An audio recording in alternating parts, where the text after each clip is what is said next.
Hello po, good morning. Ito naman po tayo. Pang 20 days ko na. Wala pa rin ako lisensya. Dito ako sa garahe namin ng Biopel. Ngayon inabot na ako ng 20 days na. Wala pa rin ng lisensya. Inabot ako ng Holy Week. Hindi pa rin nalabas yung lisensya ko.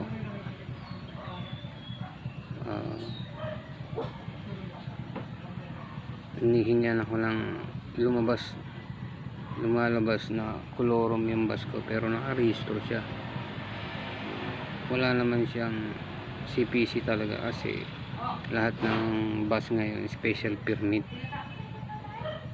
Hindi ko alam bakit nila ako hinuli. Wala naman talaga CPC lahat ng bus kasi special permit nga lang lahat. Ngayon lumalabas na kolorum. Hinihingan kami ng 1 milyon. Ngayon i-hearing ngayon, magko-contest. Kailangan ngayon ng 100,000 para malabas yung lisensya ko ng isa pang kasama ko.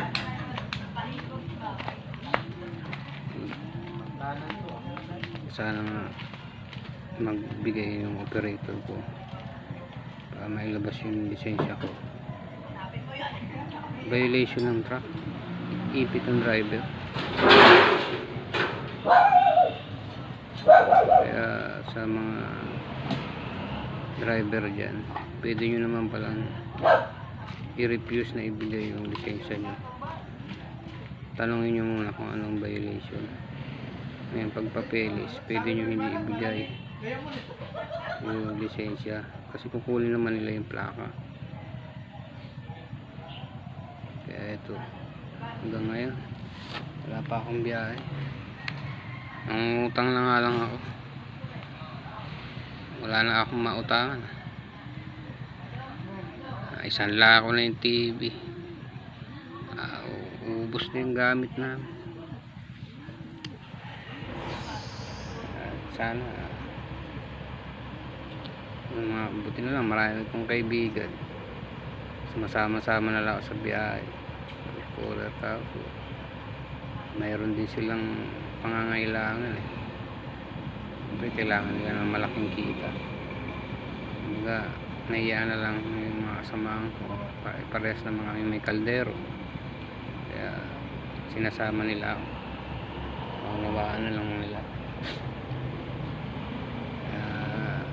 Sunod update ko kayo pag nakakuha ko ng lisensya ko. Sa mga kong driver dyan, ingat na lang tayo sa demerit. Ingat po tayo. Marami na akong driver na suspindi, na revoke, na ubos na yung points nila. 40 day, 2 taon.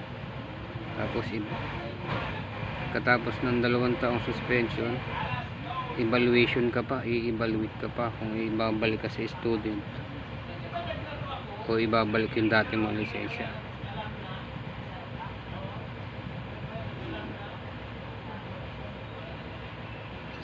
Paki-share nyo na lang ito para ma-aware yung mga driver, kahit sinong driver, mapa-professional, mapa-non-pro, basta nahuli kayo, demerit, pasok sa inyo.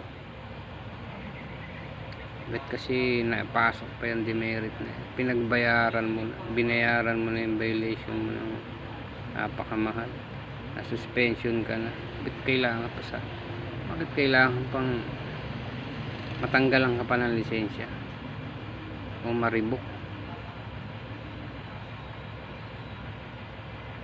Kung iyon lang ang alam mong trabaho, yung ka lang umaasa, doon mo lang binubuhay ang pamilya mo. Sa mga kasamahan ko dyan, mga kapanood nito, pakishare nyo na lang para ma-aware sila. Sige po, update ko na lang ho kayo ulit pag nakakuha ko ng lisensya ko. kung anong kinalabasan ng contest. Salamat po.